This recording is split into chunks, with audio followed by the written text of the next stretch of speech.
On this record, I incorporated backup vocals with another person. I've really never done that. I had Don Maloney and Karen Bimber be my creepy choir a little bit on Leading Horses, but I really created an alter ego for this record that goes all the way from the opening song to the end of the record. Basically, it was like my feminine other half on the record. And I had Karen Bimber in the studio recording these vocals. She did a stupendous job following direction. And then there's no discredit to her as a singer. She really was an actress on this record. And on All I Wanted, I was like, what I want from you is a smile and a wink. A smile and a wink. And she goes, okay, a smile and a wink. And she did exactly how I did it. And I said, that's what I want every time you open up your mouth on this record. I want that chick. And on Another Stain, I was like, all right, what I need from you is another stain. Another stain. I want this taunting, sexy, heartless, total disconnect from what the song is about. And Another Stain has got a piece of the drum track from I Want Candy in the background, and Karen singing Another Stain over and over again. And it's a song about all the different parts of my life that were broken, that left another stain, you know, another scar, and relationship battles, being bullied in school, and gosh, there's a verse about the bullying that says that makes a reference to a certain day, but it doesn't say what happened that day. And what happened that day was when a circle of kids after school surrounded my then girlfriend and me, and spat on us. Just sat there and spat on us. You know, we couldn't run away. If we did, they'd hit us. And we had to just stand there and get spat on. And 2 years later, she shot herself. And I said, you know, they're not going to kill me. When she did that, I said, that was so stupid. And I think that was when I began my walk with God. I just didn't know it. And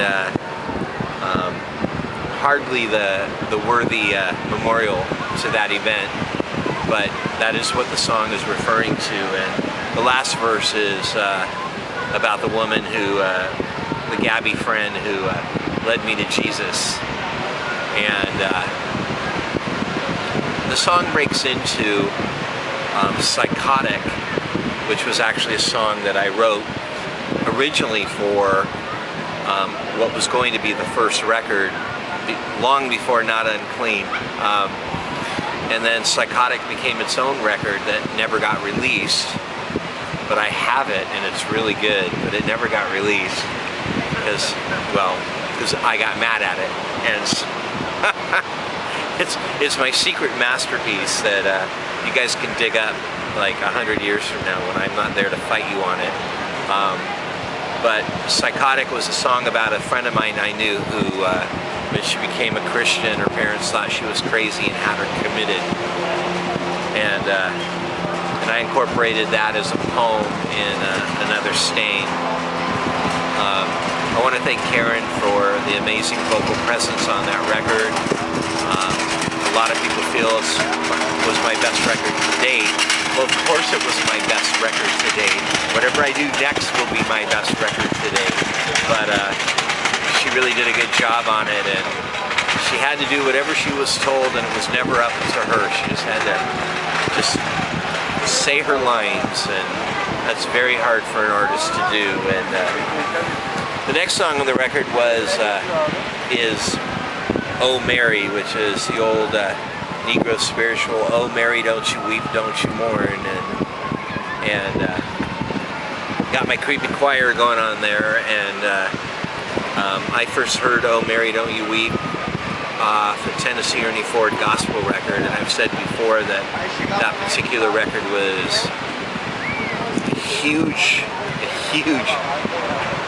influence on me coming to Jesus, and this is just another homage I wanted to pay to Tennessee Ernie Ford. I always want to pull up these spirituals because I think they're the greatest songs ever written. I'm currently working on a whole record of them.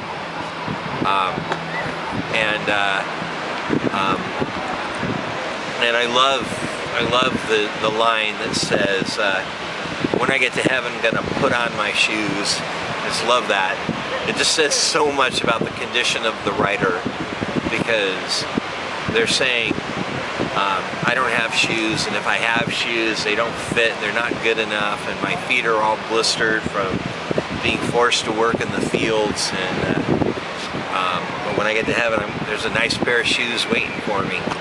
Nice pair of shoes, and I'm going to tell all the news. And that's not the good news. That's the, I'm going to strut my stuff. When I get to heaven, I'm going to put on my shoes, and I'm going to strut my stuff. And it also says, when I get to heaven, I'm going to sing and shout. Nobody there going to turn me out. Oh my gosh.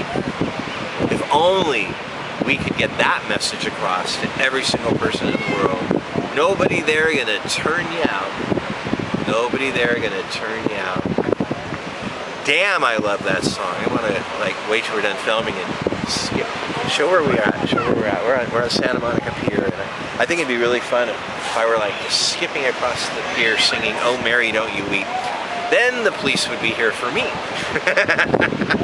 Then it would be my turn. And the next song on the record is "Flowers," and I wrote "Flowers" oddly enough about my friend, the great Tiny Tim.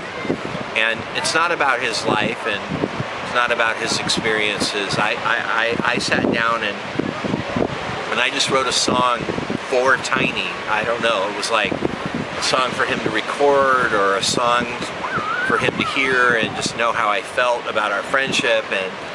And oddly enough, I wrote a song about his death. And if you listen to the song, it has nothing to do with him whatsoever, but the spirit of the loss of someone whose life should have mattered more than it did. And I remember I wrote it and I sang it, and then I was crying my eyes out. I said, "God, what's going on?" And that's when I knew that my dear friend Tiny Tim was going to die.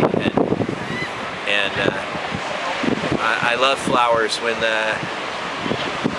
I had the CD release party for Flowers, for Burn in Hell, it was on my birthday.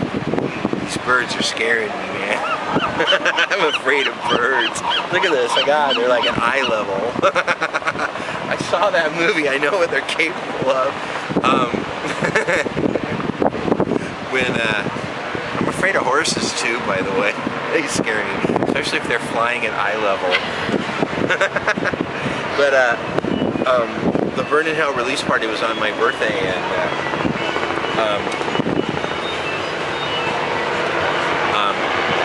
as a surprise, everybody who came got there before me, and they all had a flower to give me, and they all greeted me by giving me flowers. And I was really mad because I was going to be all choked up, and then I had to sing, but it was very sweet.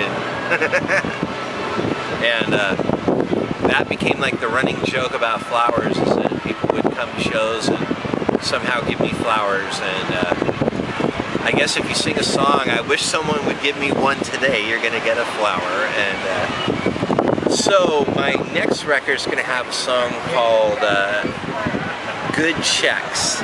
I wish someone would give me a good check today. No.